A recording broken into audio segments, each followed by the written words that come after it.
What do you love about GCX? What I love about GCX is probably first and foremost the community aspect of GCX. I love that there are so many people involved who are so passionate about it and so tight-knit. It is incredible to see content creators and people who are involved at like the higher levels, like you got your Lupos and your Cathalians and all that kind of stuff. But then you just have so many other community people from their own tribes getting involved. So you have content creators who are friends, and then you have those content creators communities who are also friends all hanging out together. So it kind of feels like a big reunion, like a family reunion type of a thing, more than it feels like a convention. So that's why I love the convention part of it, because we're all in the lobby playing Magic together, hanging out. And there were people coming up who were like content creators, people coming up who were just community members, just community members.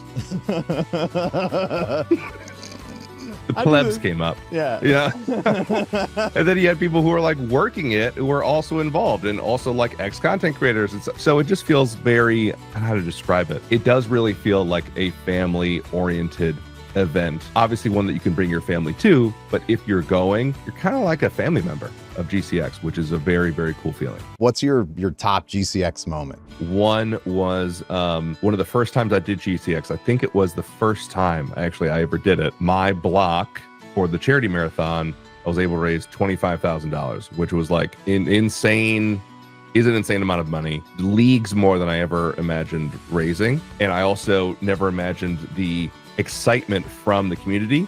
So I'm pretty sure we were still doing like raids. So it was like, you know, sending people to the next stream, to the next stream, to the next stream. And I just fed off the chat. And I remember that feeling of like, this feels different than other charity streams insofar as like, I'm not necessarily the one drumming up the excitement. I'm getting some from the chat, which was really cool. And I could just feed off of them. And that got me jacked up, which then got them jacked up. We're all jacked up.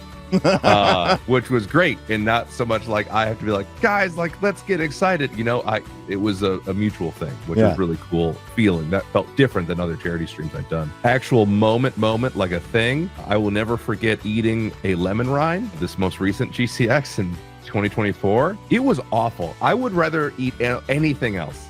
I think anything else. I don't know. It was so bad. It was awful, but it was for the kids.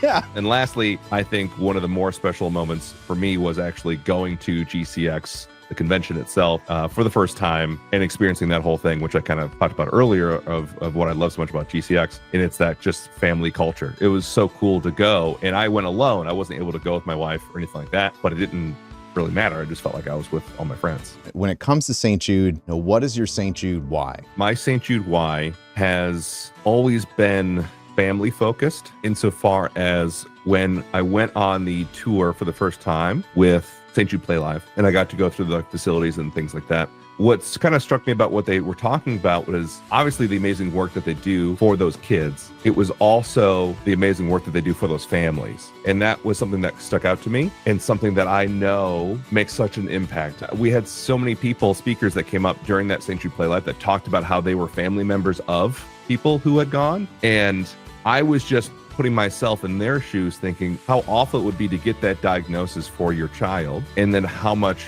worse it would be to have them go through that alone. And they don't have to do that, and the families can come with, and the families can be a part of that, and they support them, and they offer those the Domino's Village, the apartments and things like that. Like, that is so huge and so big, because it could be so isolating going through that diagnosis alone, you know, right? Like, you're the one with the diagnosis, but then also going through it without the support of mom, dad, brother, sister type of thing. And so I love that community aspect of it. I love that they're able to support families, because I just, again, you just like internalize, just thinking if my son or daughter had to do that and even be alone for an extended period, like not even like a night, like a week or so, it would be really heart-wrenching. So I love the St. Jude works with families.